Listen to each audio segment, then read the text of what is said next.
Assalamualaikum warahmatullahi wabarakatuh. Baiklah, bertemu kembali bersama Cikgu Asma dalam mata pelajaran pada hari ini, pada minggu ini. PDPR kita adalah fiqh syahadah.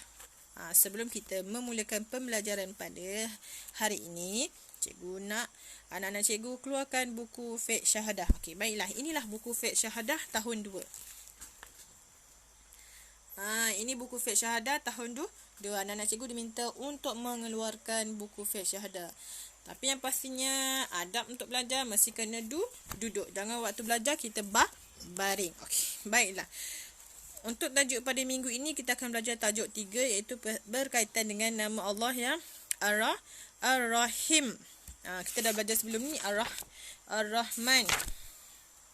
Okey, tajuk 3 kita akan belajar ialah Ar-Rahim, di mana kita baca sama-sama firman Allah Subhanahu Wa Taala, Huwallahu allazi la ilaha illa huwa alimul ghaibi wasyahadah huwar rahmanur rahim. Maksudnya, dialah Allah Taala yang tidak ada Tuhan melainkan Dia, yang mengetahui perkara yang gaib dan yang nyata. Dialah yang Maha Pemurah dan penyayang. Allah sahaja yang tahu benda yang akan berlaku. Tiada siapa, tiada selain Allah yang akan tahu. Allah Maha Pemurah dan Maha Penyayang. Kita nak apa, nak pandai, semua Allah bagi, tapi dengan doa. Kita minta, Allah bagi. InsyaAllah Allah akan bagi cepat ataupun lambat. Yang pasti mesti kena minta. Baik, kita pergi tengok pada dialog. Tahukah adik-adik Allah Ta'ala bersifat Ar-Rahim seperti yang terkandung di dalam Asma Al-Husna? Maksud Ar-Rahim ialah Allah Maha Pengasih. Maksud Ar-Rahim, ingat, maksud Ar-Rahim ialah Allah Maha Pengasih. Allah mengasihani hambanya di kalangan orang yang beriman di hari akhirat nanti.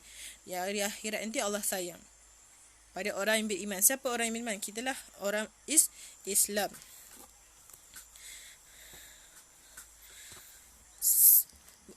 Allah kasih kepada orang yang ada sifat pengasih ataupun penyayang. Okey, info. Mengikut amalan orang alim, berzikir dengannya insya-Allah hati menjadi lembut. Orang alim kata zikir dengan nama Allah ni boleh menyebabkan hati kita lembut. Zikir nama-nama Allah. Ar-Rahman, Ar-Rahim, Al-Malik, Al-Qudus boleh melembutkan hati. Okey, maksud Ar-Rahim ialah Maha Pengasih. Semua, kalau kita ada sifat pengasih, semua orang akan sayang. Allah sayang, Allah kasih. Ibu ayah kita pun kasih, mak, cikgu semua akan sayang kalau kita ada sifat Ar-Rahim. Baik, kita pergi kepada seterusnya. Okey, apa kelebihan beramal dengan sifat Ar-Rahim ni? Apa lebihnya kalau kita ada sifat Ar-Rahim, iaitu sifat penyayang ni, pengasih. Kalau kita ada sifat pengasih, apa yang akan kita dapat? Apa lebihnya? Okey, yang pertama, disukai oleh semua lapisan masyarakat. Semua orang akan suka, tak kira daripada muda tua. Semua orang akan suka kalau kita mempunyai sifat Ar-Rahim, iaitu Maha Pengasih. Yang kedua, dipermudahkan segala urusan kehidupan. Allah akan permudahkan segala urusan kita seharian. Kita nak belajar pun senang, kita nak buat kerja senang, semua kerja kita Allah permudahkan kalau kita ada sifat Ar-Rahim. Yang ketiga, mendapat keredaan di sisi Allah Ta'ala. Yang pasti Allah akan reda. Kita punya kehidupan kita, Allah akan reda. Yang seterusnya, keempat, dihormati oleh masyarakat. Semua orang akan hormat sebab kita ada sifat Ar-Rahim. Kita ada sifat Maha Pengasih. Kalau kita beramal dengan sifat Ar-Rahim, insya-Allah kita akan dihormati oleh masyarakat. Okey, yang terakhir, dimasukkan ke dalam syurga. Janji Allah, kalau kita ada sifat, kita beramal dengan sifat Ar-Rahim, Allah akan janjikan masuk syurga. Siapa nak masuk syurga, semua orang nak masuk syurga, kena beramal dengan sifat Ar-Rahim. Mesti ada sifat pengasih. Pengasih macam mana? Tak suka marah orang, suka tolong orang. Itu adalah sifat-sifat pengasih. Baiklah, kita pergi pada seterusnya. Seterusnya, aktiviti yang kamu akan buat berkaitan dengan masuk Ar-Rahim.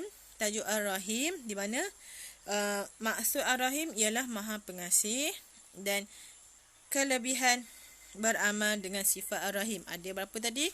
Kelebihan beramal dengan sifat Ar-Rahim ada 5. Okey, baik. Soalan aktiviti 1, dia suruh anak-anak cikgu tandakan right amalan-amalan yang akan mendapat Ar-Rahim daripada Allah Ta'ala. Apa kita akan dapat kalau kita beramal dengan sifat Ar-Rahim? Ikhlas membantu sesama manusia. Adakah kita jadi seorang yang ikhlas? Okey, kalau rasa betul. Okey, yang kedua, sombong. Adakah kita akan jadi sombong? Okey, yang kedua, berbakti kepada tanah. Yang keempat, merosakkan harta orang ramai. Kalau kita ada sifat beramal dengan sifat Ar-Rahim ni, adakah kita merosakkan harta orang ramai? Okey, yang seterusnya, menghormati ibu bapa. Kalau kita beramal dengan sifat Ar-Rahim, adakah kita menghormati ibu bapa? Kalau rasa betul, tandakan right. Okey, yang terakhir, selalu mengerjakan solat. Selalu mengerjakan solat ataupun solat di awal waktu. Adakah kita beramal dengan sifat Ar-Rahim ni? Kita akan melakukan selalu melakukan mengerjakan solat. Okey, seterusnya aktiviti yang kedua. Tandakan right juga pada nikmat Allah di akhirat nanti bagi orang yang beriman. Kalau kita ada iman, kita beriman, apa nikmat kelebihan yang Allah akan bagi?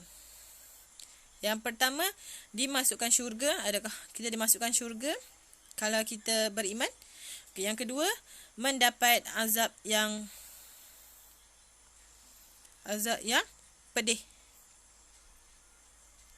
Yang ketiga, bersama dengan kumpulan orang yang beriman.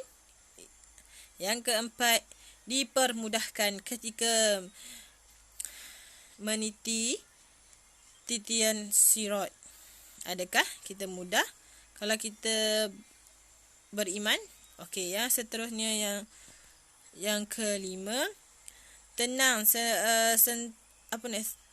tenang meniti di dalam kubur. Menanti di dalam kubur. Adakah kita rasa tenang untuk tunggu dalam kubur? Okey, yang seterusnya ke-6, dicampakkan ke dalam neraka. Adakah nikmat Allah di akhirat nanti bagi orang yang beriman? Kalau kita beriman, adakah kita dicampakkan kepada neraka? Okey, baca betul-betul, faham betul-betul, tandakan right bagi jawapan yang betul. Apa nikmat yang Allah akan bagikan kepada kita, orang yang beriman? Okey, aktiviti yang ketiga. Sebelum kita mula pembelajaran tadi, kita ada baca firman Allah Ta'ala tadi. Ada surah yang tadi kita baca. Anak-anak cikgu kena isikan tempat kosong dengan kalimah ayat yang sesuai. Baca betul-betul, tengok betul-betul, salin betul-betul, tulis betul-betul, tulis cantik. Itu sahaja untuk pembelajaran pada hari ini, PDPR pada kali ini. Cikgu akhiri dengan sekian, terima kasih. Assalamualaikum warahmatullahi wabarakatuh.